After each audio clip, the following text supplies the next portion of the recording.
Good morning. আমি doctor Shubhamitra Chowdhury, neurosurgeon. আমি আপনাদের স্পাইনাল কর্ড ইনজুরি সম্বন্ধে কিছু কথা বলতে চাই।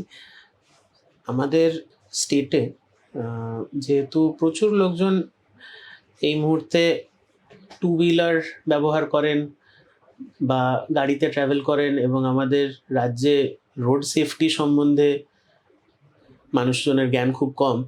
রাস্তাঘাটে আজকাল এই দুর্গাপুজো, কালীপুজোর বাজারে দেখা যাচ্ছে অনেক লোকজন দুর্ঘটনার সম্মুখীন হয়ে মেরুদণ্ডে আঘাতপ্রাপ্ত হচ্ছেন। মেরুদণ্ডের আঘাত প্রিভেন্ট করা উচিত প্রথমত।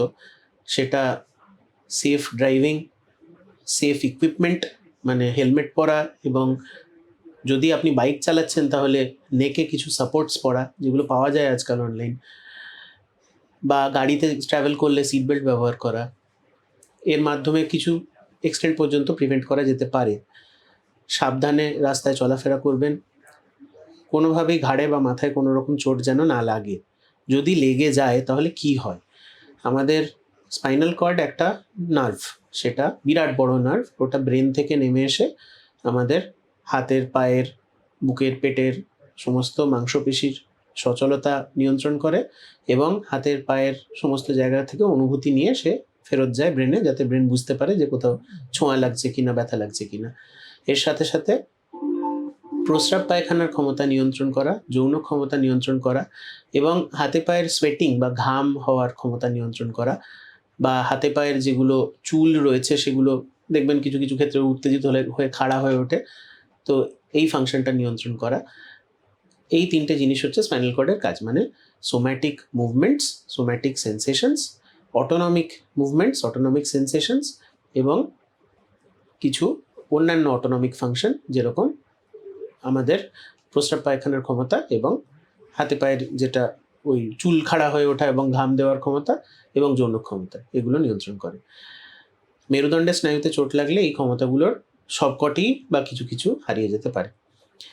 এই চোটগুলো কিছু কিছু ক্ষেত্রে যে মূল স্নায়ু তাতে লাগে, তাহলে যেটা হয় তাকে মাইলোপ্যাথি বলে, মানে সেই যে অংশে চোট লাগলো তার নিচে সমস্ত ফাংশন চলে গেল বা হ্যাম্পার হয়ে গেল। বা কিছু কিছু ক্ষেত্রে ওই যে মূল স্নায়ু থেকে বেরোনো যে ব্রাঞ্চ স্নায়ুগুলো রয়েছে সেগুলোতে চোট লাগতে পারে। সেই ক্ষেত্রে এটাকে র্যাডিকুলোপ্যাথি বলে। সেক্ষেত্রে ওই ব্রাঞ্চটা শরীরের যে অংশকে সাপ্লাই করছে সেই ব্রাঞ্চের এরিয়ার গন্ডগোল হতে পারে। ইলেকট্রিক শকের মতো ব্যথা লাগা, ঠিক আছে, প্রচণ্ড জ্বালা করা, ওই পার্টিকুলার নার্ভের ডিস্ট্রিবিউশনের যে মাসেলগুলো আছে সেগুলো দুর্বল হয়ে যাওয়া, এই জাতীয় সমস্যা হতে পারে। বেশ কিছু ক্ষেত্রে স্পাইনাল কর্ড ইনজুরি কমপ্লিট হয়। কমপ্লিট মানে কি? যে যেখানে চোট লাগলো তার নিচে আর কিছুই নেই, মানে শেষ, কিচ্ছু নেই, কোনো অনুভূতি নেই। শরীরের ওই অংশটা যে আছে সেটা সম্বন্ধে রোগী জানেন না। বলবেন যে আমার মনে হচ্ছে যে আমার পেটের নিচ থেকে যেন নেই। কিছু কিছু ক্ষেত্রে এটা ইনকমপ্লিট স্পাইনাল কর্ড ইনজুরি হতে পারে। মানে হচ্ছে যে কিছুটা রয়েছে, কিছুটা নেই, মানে নাড়তে পারছি কিন্তু পুরোপুরি শক্তি নেই, অনুভূতি আসছে কিন্তু যেন পুরোপুরি নয়। কমপ্লিট স্পাইনাল কর্ড ইনজুরি কিছু কিছু ক্ষেত্রে রিকভারেবল হয়, কিছু কিছু ক্ষেত্রে হয় না। মানে অপারেশনের মাধ্যমে বা ওষুধপত্রের মাধ্যমে এর ট্রিটমেন্ট করা সম্ভব। বেশ কিছু ক্ষেত্রে যেখানে ফ্র্যাকচার থাকে বা কোনো ডিস্ক ফ্র্যাগমেন্ট ছিটকে এসে স্পাইনাল কর্ডকে বা নার্ভকে কম্প্রেস করছে, সেই ক্ষেত্রে অপারেশনের প্রয়োজন হয়।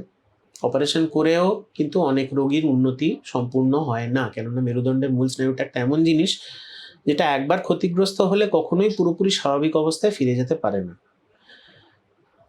সেই জন্যে কমপ্লিট রিকভারি কখনোই হয়তো পসিবল হয় না in case of complete spinal cord injury. Incomplete spinal cord ইনজুরিতে বেশ কিছু ক্ষেত্রে কমপ্লিট রিকভারি হয়, আমরা দেখেছি, কিন্তু কার হবে কার হবে না সেটা আগের থেকে বলা যায় না। এই ক্ষেত্রে সময়টা একটা খুব ইম্পর্টেন্ট ফ্যাক্টর। যত বেশি দিন পর্যন্ত ওই স্পাইনাল কর্ডের ওপরে চাপ থাকবে, ততদিন পর্যন্ত তার রক্ত চলাচল স্বাভাবিক হবে না, এবং প্রত্যেক মুহূর্তে স্পাইনাল কর্ডের ভেতরকার টিস্যু আস্তে আস্তে আস্তে আস্তে হারিয়ে যাবে।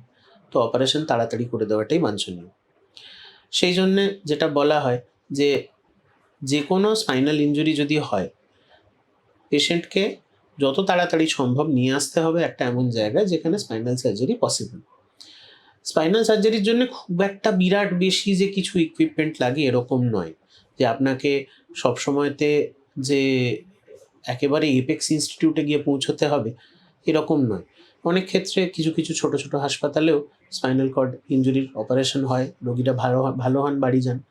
হ্যাঁ, এক্ষেত্রে আমরা আরও একটা জিনিস বলে রাখি, সেটা হচ্ছে যে স্পাইনাল কর্ড ইনজুরির ক্ষেত্রে অপারেশনটা হচ্ছে চিকিৎসার শুরু। যার অপারেশন লাগলো তার চোট লেগে মেরুদণ্ডের স্নায়ুটা ধরুন থেঁতলে গেছিল, সেই থ্যাঁতলানিটা যে হাড়টা ভেঙে গিয়ে হচ্ছিল সেই হাড়টাকে আমরা ধরুন ডিকম্প্রেস করে স্ক্রু প্লেট লাগিয়ে সোজা করে দিলাম, ফ্র্যাকচারটা হিল করে গেল।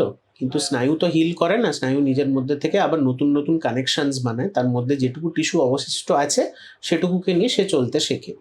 তো এই শেখাটা শেখাতে হবে, মানে এটা নিজের থেকে কোনো দিনই হবে না। একজন রোগীর যদি ধরুন ডরসাল স্পাইনে চোট লেগে তার পা দুটো প্যারালাইজ হয়ে গেল, আমরা তাকে অপারেশন করে দিলাম এবং অপারেশনের পরে সে বাড়িতে গিয়ে শুয়েই রইল, সে আর পায়ের কোনো ব্যায়াম করলো না, পায়ের কোনো স্টিমুলেশন করলো না, তার পায়ের জোর গ্যারান্টি সহকারে বলতে পারি জীবনে কোনোদিনও ফিরবে না। স্পাইনাল কর্ড ইনজুরির পেশেন্টদের পেছনে পরিশ্রম করতে হয়, অপারেশনটা চিকিৎসার শুরু মাত্র। অপারেশন করে দিলে ওই স্নায়ু ফিরে আসার পজিশনে পৌঁছয়, মানে হচ্ছে তার রক্ত চলাচল ফিরে এলো, এবার তাকে শিখতে হবে আবার কি করে পাটাকে নাড়াতে হয়। তার মধ্যে যে কটা নার্ভ ফাইবার ছিল তার বেশ কিছু সে হারিয়ে ফেলেছে, যে কটা পয়সা পকেটে আছে, মানে যে কটা নার্ভ ফাইবার পকেটে আছে সেটুকু দিয়ে বাকি জীবনটা চালাতে হবে, নতুন কানেকশনস তৈরি করতে হবে। সেটা শেখানোর রাস্তা হচ্ছে একমাত্র নিউরো রিহ্যাবিলিটেশন। এক্ষেত্রে যে কোনো স্পাইনাল ইনজুরি পেশেন্টের কিছু কিছু ডকুমেন্ট ডাক্তারদের দরকার হয়। কাদেরকে দরকার হয়? প্রথমে যদি চোট লাগে তাহলে অপারেশনের জন্য আপনার নিউরোসার্জন দরকার হবে। তারপরে কি হলো, অপারেশন হয়ে যাওয়ার পরে একটা খুব আন্ডাররেটেড ব্রাঞ্চ রয়েছে মেডিসিনের, তার নাম হচ্ছে ফিজিক্যাল মেডিসিন অ্যান্ড রিহ্যাবিলিটেশন।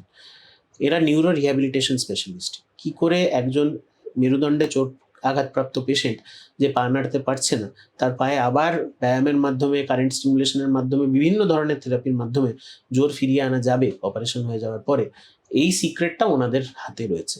এটা কিন্তু নিউরোসার্জন করে দিতে পারবেন না আপনাকে কখনোই। সেই জন্য অপারেশনের পরে এরকম বলবেন না যে আমার রোগী তো শুয়েই আছে, অপারেশন হয়ে গেল, কিছুই তো হচ্ছে না, কেন হচ্ছে না? আপনাকে কষ্ট করতে হবে রোগীর পেছনে। নিউরো রিহ্যাবিলিটেশন স্পেশালিস্টরা অনেক জায়গায় ছড়িয়ে ছিটিয়ে আছেন, অনেক এরকম সেন্টার রয়েছে, সেখানে গিয়ে রোগীকে দেখাতে হয়। তার বিভিন্ন ধরনের রিহ্যাবিলিটেশনের ব্যবস্থা কিছু কিছু হসপিটাল বেসড, কিছু কিছু বাড়িতে করতে হয়। এই করতে করতে আস্তে আস্তে আস্তে আস্তে অনেকটাই ফাংশন অনেক ক্ষেত্রে ফিরে আসে, কারুর কারুর হয়তো ফেরে না। বেশ কিছু মানুষ রয়েছেন যাদের সারা জীবনে কখনো ফেরেনি। তাদের মধ্যে কিছু কিছু লোকজন দিকপাল মানুষ, অনেক বিখ্যাত মানুষ, যেরকম একজন ছিলেন সুপারম্যান সিনেমাতে অ্যাক্টিং করেছিলেন একজন বিখ্যাত অ্যাক্টর ক্রিস্টোফার রিভ বলে।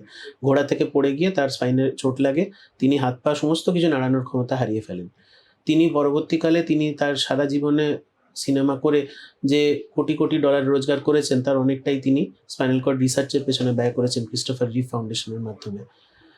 এরকম অনেক আরও নিদর্শন রয়েছে, যারা মেরুদণ্ডে চোট লেগে হাত পা নাড়ার ক্ষমতা হারিয়ে ফেলেছেন। বিখ্যাত মানুষজন যাদের কাছে সমস্ত রকমের চিকিৎসা অ্যাভেলেবেল ছিল, তাদের কাছে অর্থ কোনো বাধা ছিল না, কিন্তু মানুষের শরীরটাই সেক্ষেত্রে বাধা হয়ে দাঁড়ায়। আমাদের শরীরের অনেক লিমিটেশন রয়েছে। তো সেই জন্যই আবার এই কথাটাই বলে শেষ করব যে spinal cord injury is not a hopeless condition. অনেক ক্ষেত্রেই ফিরে আসে, সময় নষ্ট করা উচিত নয়। সঠিকভাবে চিকিৎসা করলে অনেক ক্ষেত্রে রিকভারি সম্ভব, কিন্তু অনেক ক্ষেত্রে আবার রিকভারি সম্ভব নয়। কোন ক্ষেত্রে সম্ভব, কোন ক্ষেত্রে সম্ভব নয়, সেটা পেশেন্টকে দেখে, ছবি টবি দেখে অনেক ক্ষেত্রেই বোঝা যায়। সেই জন্যে মেরুদণ্ডে চোট লাগলে সময় নষ্ট নয়, যে কোনো স্পাইনাল ইনজুরি ট্রিটমেন্ট হয় এরকম একটি সেন্টারে আপনাকে এসে পৌঁছতে হবে, ছবি করতে হবে, যত তাড়াতাড়ি সম্ভব অপারেশনের টেবিলে উঠতে হবে এবং তারপরে নিরবচ্ছিন্নভাবে দীর্ঘদিন পর্যন্ত নিউরো রিহ্যাবিলিটেশনের মাধ্যমে পেশেন্টের শক্তি এবং অনুভূতি ফিরিয়ে আনার ব্যবস্থা করতে হবে। এটুকু বলে আজকের বক্তব্য শেষ করলাম।